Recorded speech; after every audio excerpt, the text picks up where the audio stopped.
Hi, everybody. Welcome. This is the first episode of our podcast, India Education Show. And we have with us Partho. Partho is the educator since last 30 years. He was the Bit founder more. of a bit more. How long have you been in education? My journey started in 88, 89, Wow. 88, That's 87. amazing. Yeah. So that's been the journey for Partho. Along the journey, he's been the head of Mirambika Mirambika in Delhi for a few years, yes. for a few years.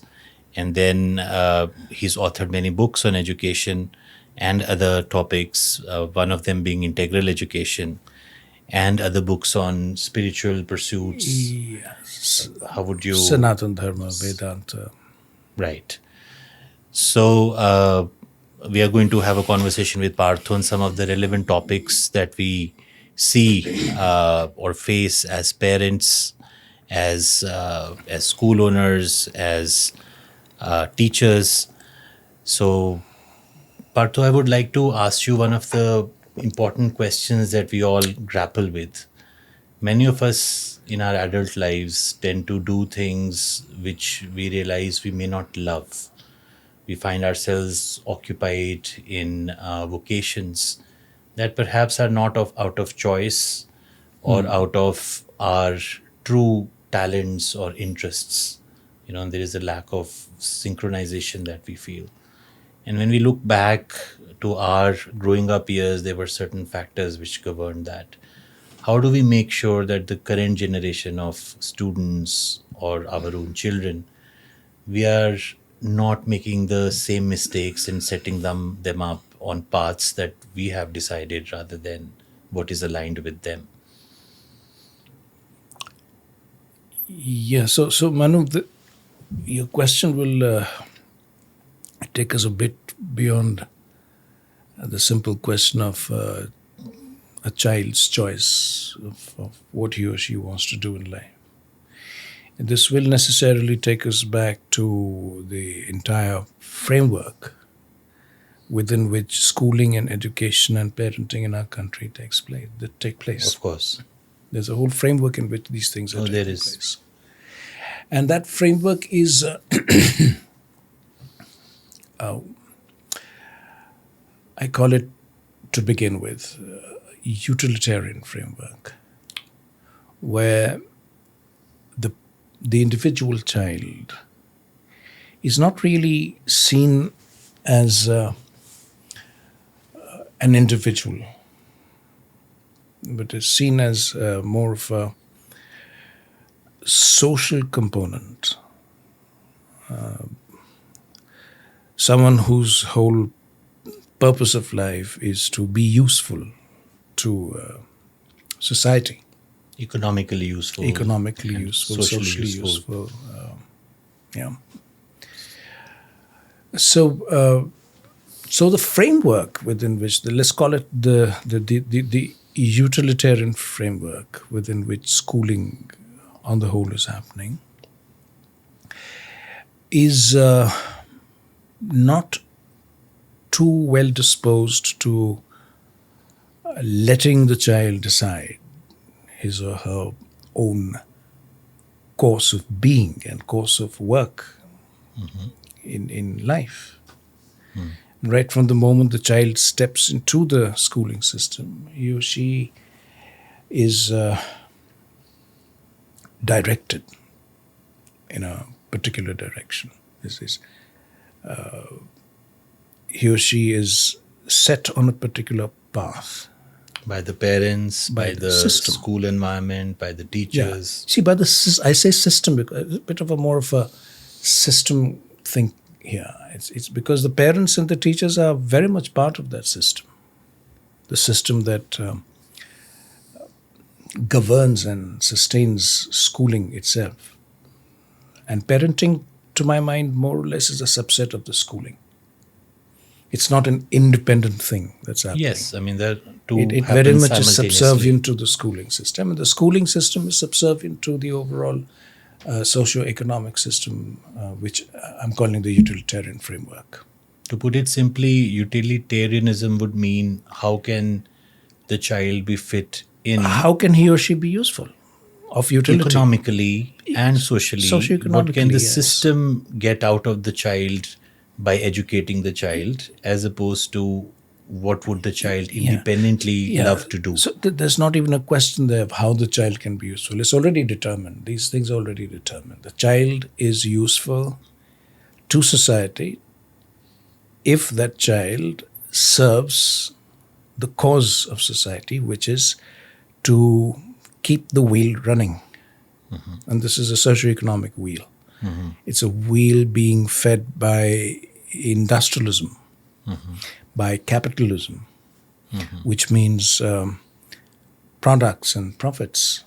So, how do we make a cog in the wheel Precisely. of How is the capitalism? child to be a cog in this gigantic capitalist, industrialist wheel?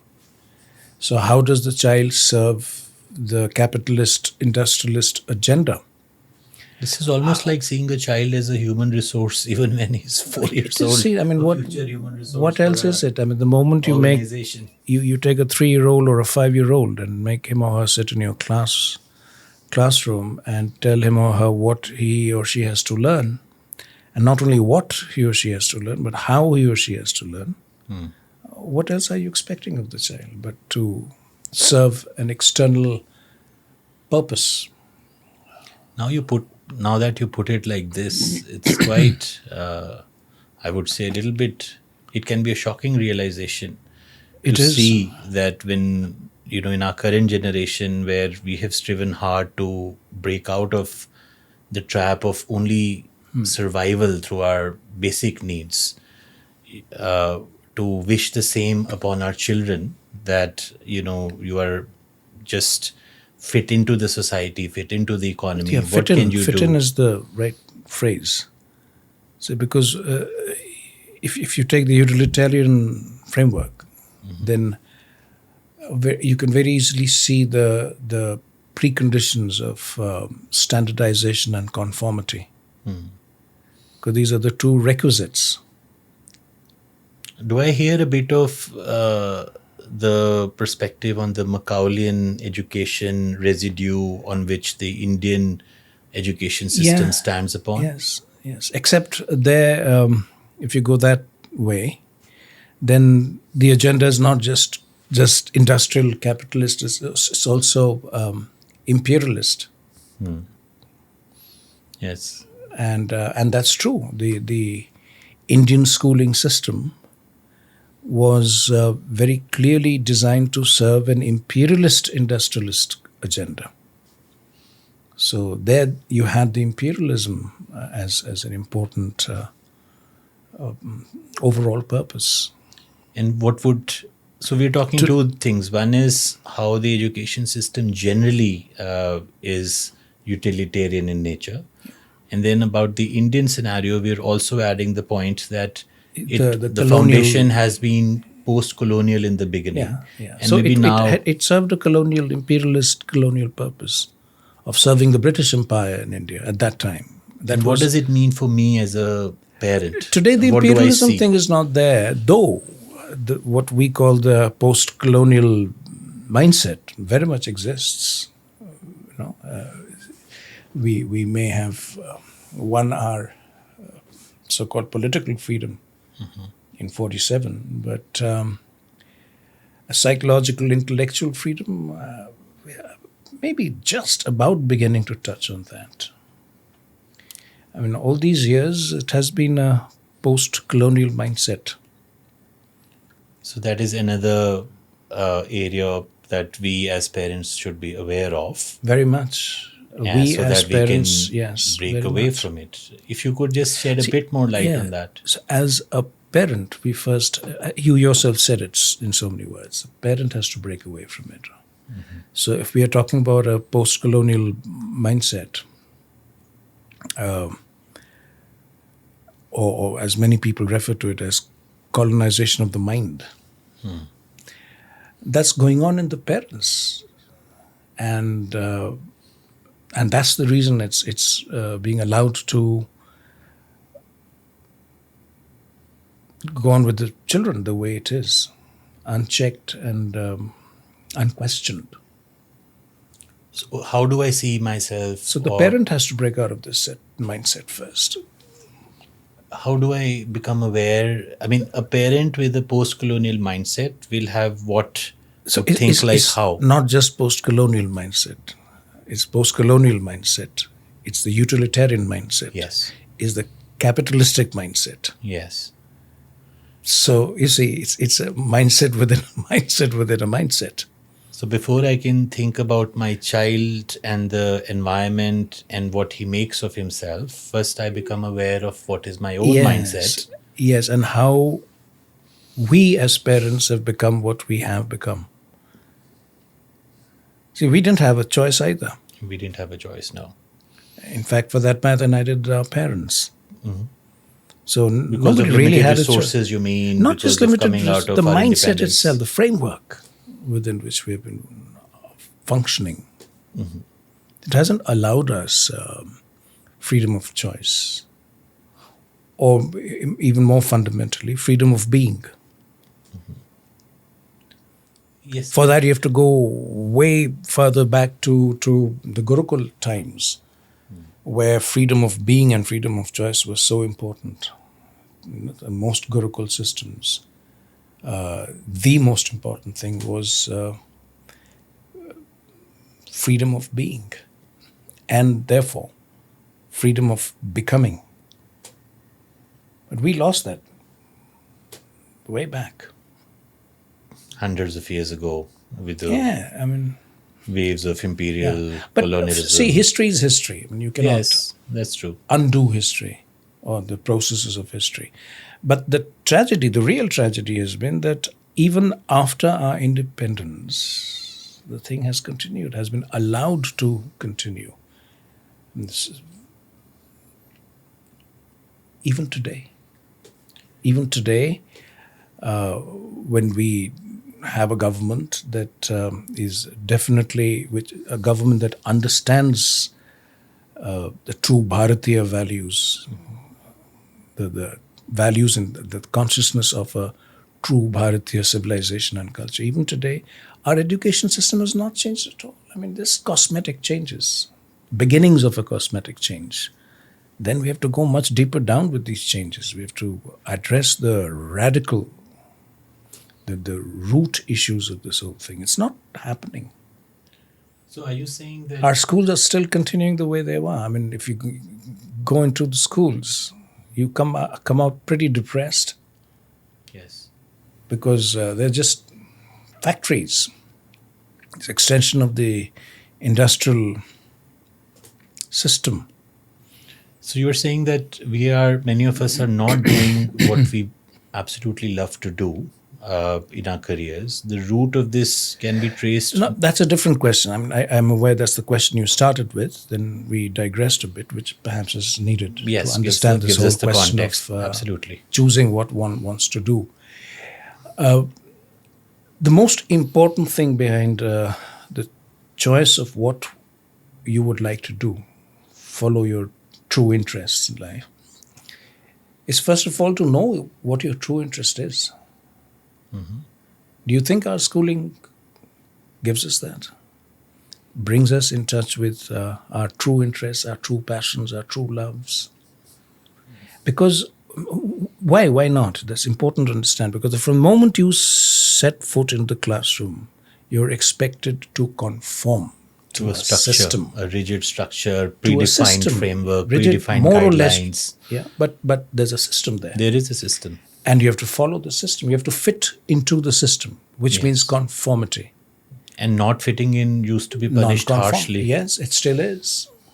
One way or the other. There's a huge psychological Cost imposed on you if you don't fit in. It's a huge cost. It's a huge thing that you have to know. The psychological price you have to pay for being different. So it is more entrenched, you know. So let's see what it is. It is that from the moment I get into the schooling system, I'm expected to follow a system which means conformity and standardization. Standardization, one size fits all, which we know is absurd. And this is in matters of education, learning, and human growth. So that is what brings us to the other more fundamental problem, that our education system, and I don't like calling it a system, but you know what I mean. Yes. Our education schooling system does not think of growth of consciousness at all. Where do you hear that phrase, growth of consciousness? Do you hear it in our schools? Hardly anywhere. In our universities? No. In any of our curricula? Any of our education speak that language? Growth of consciousness. Where have you heard it? You haven't.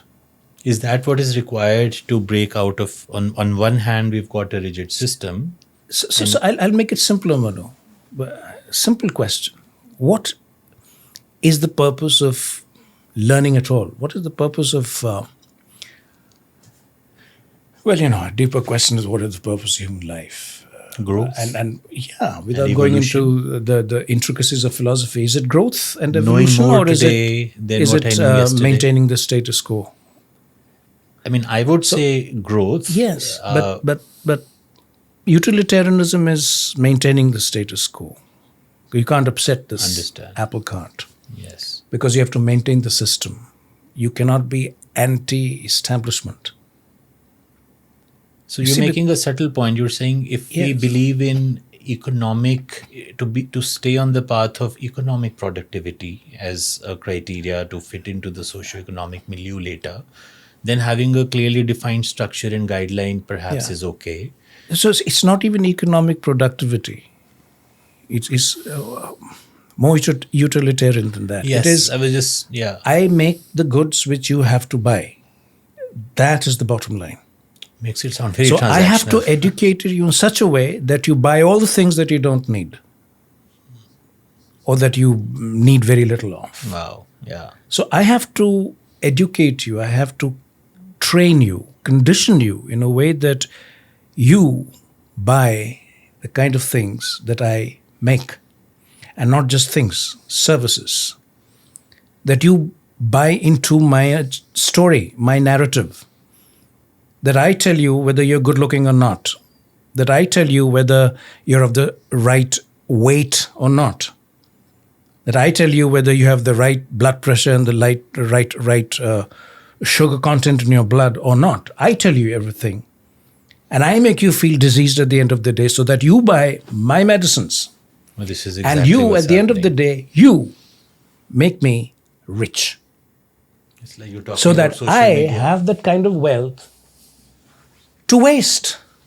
Wealth is being wasted. 90+ % of the wealth of the world is just being wasted. It's not being used.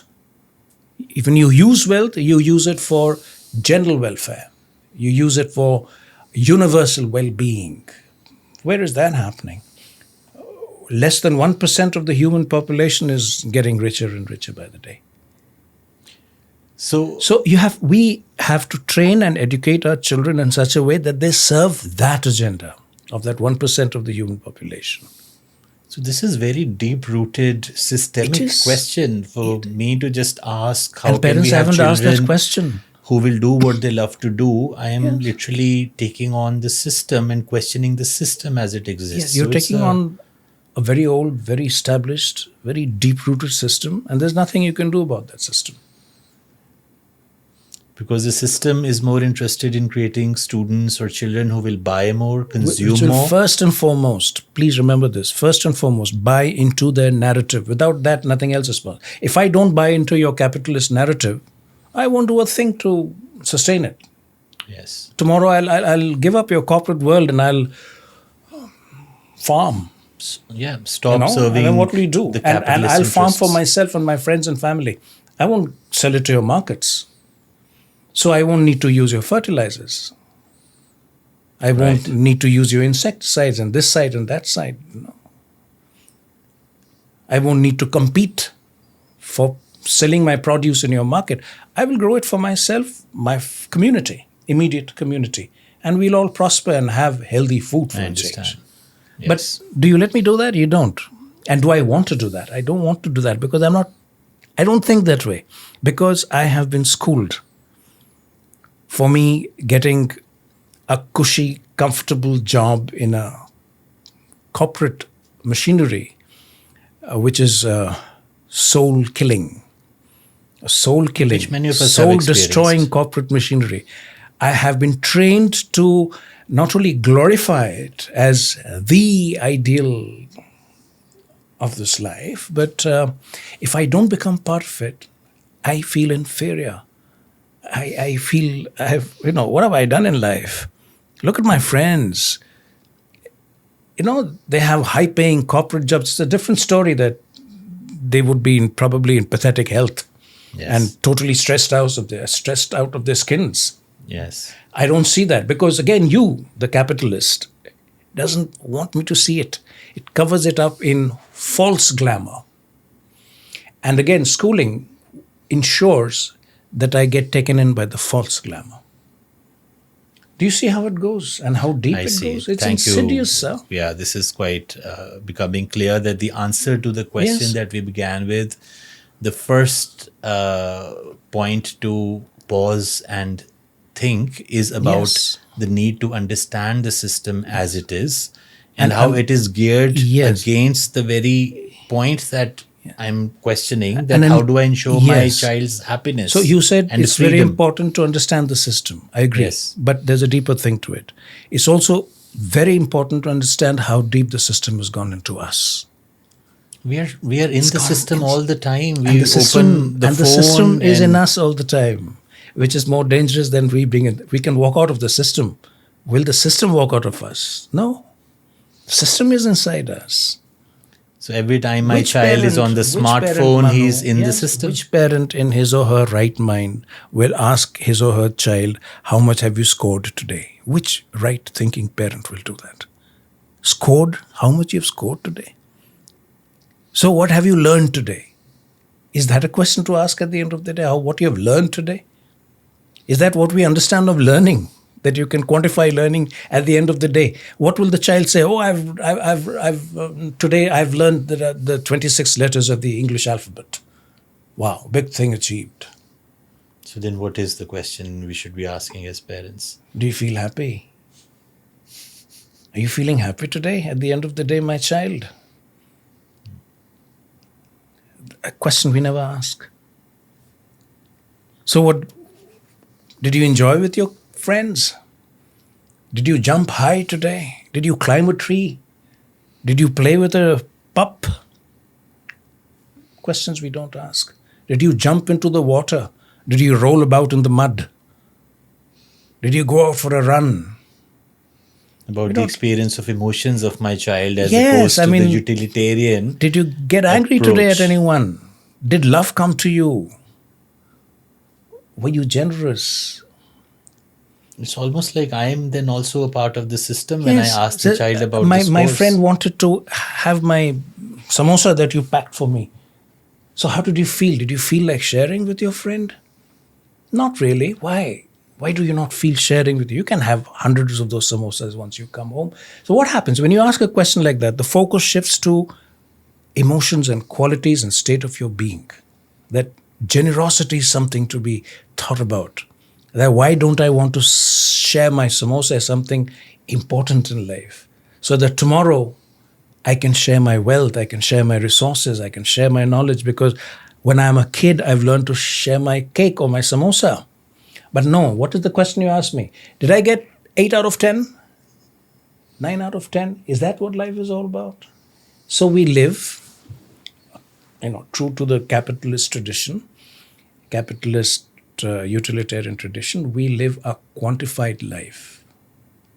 A life that has to be quantified at every step, whether it's marks or grades or the kind of money you make or the kind of bank balance you have, property, everything is quantity, quantified. How much of even knowledge? How much of knowledge do you have?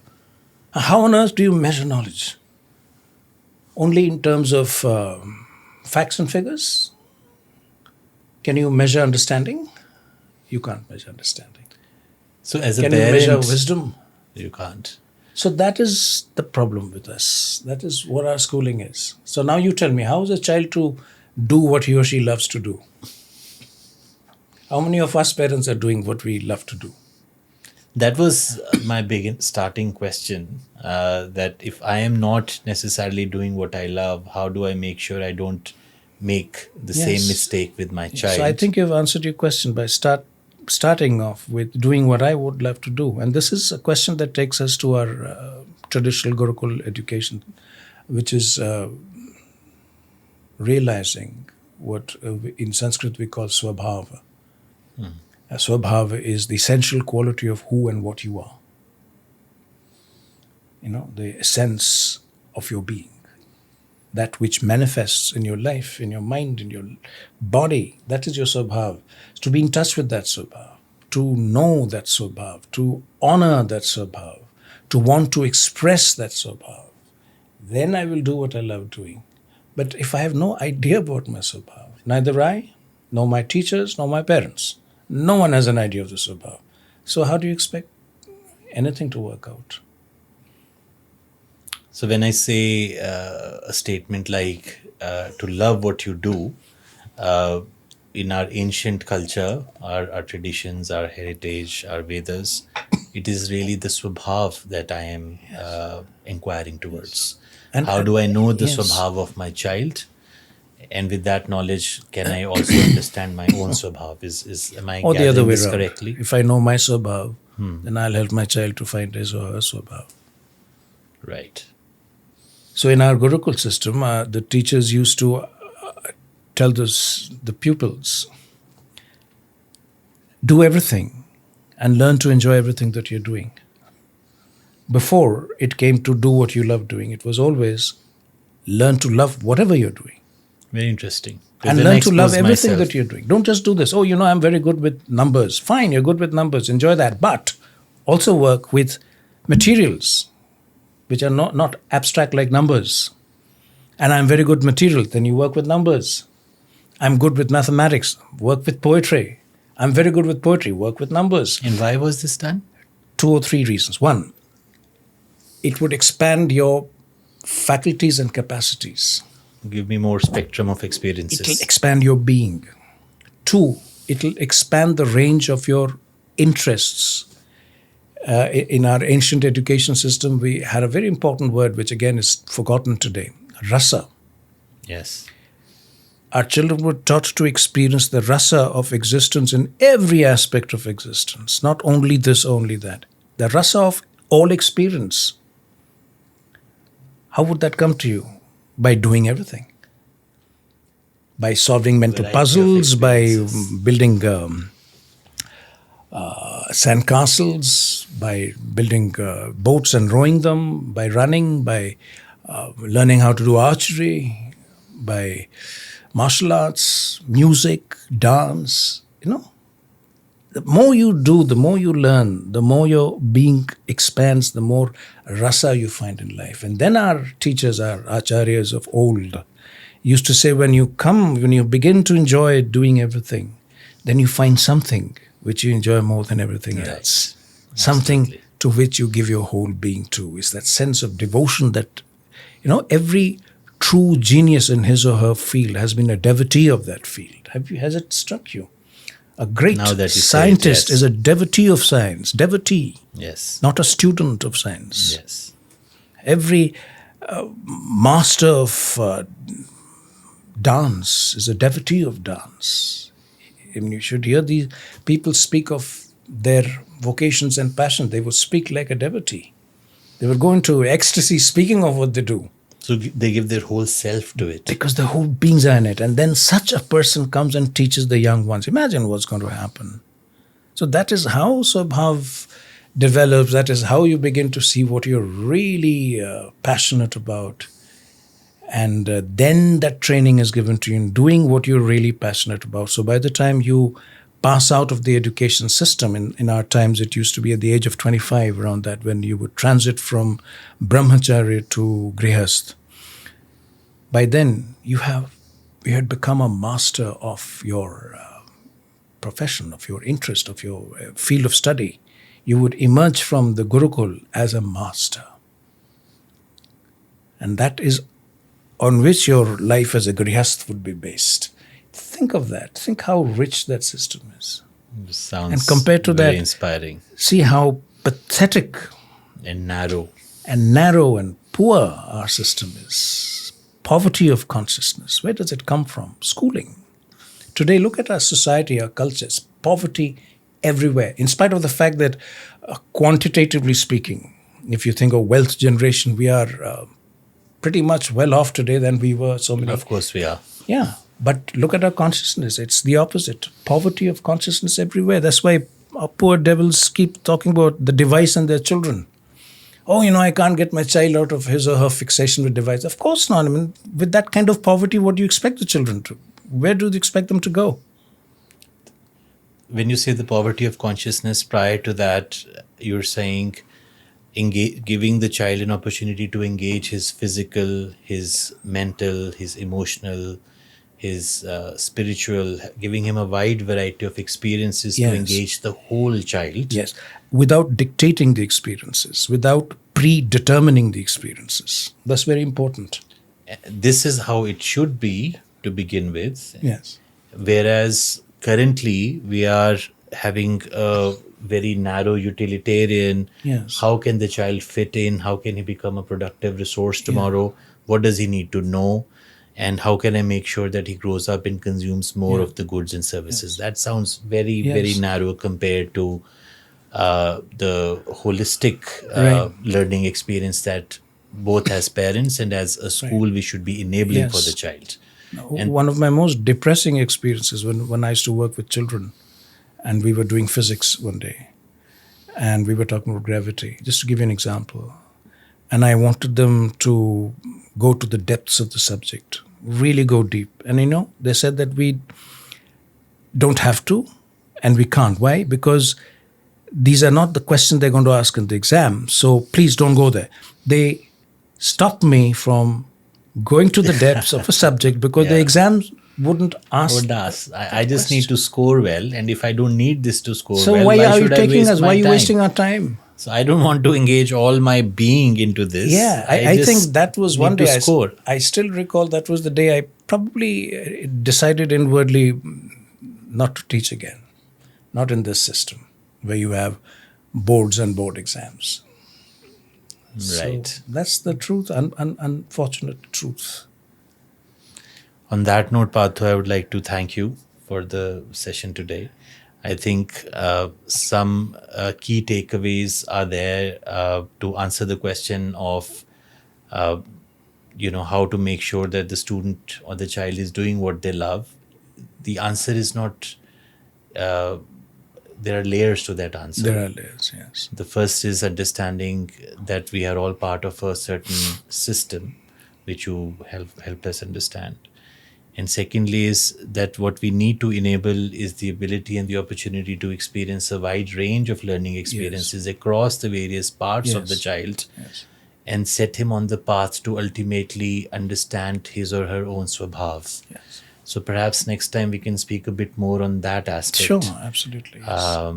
So thank you very much for today. And the subject where I can't even say it's been a pleasure, because it's never a pleasure to talk about this. It's always an anguish. That's brilliant. But things are as they are. Thank you for having me here. Thank You're welcome.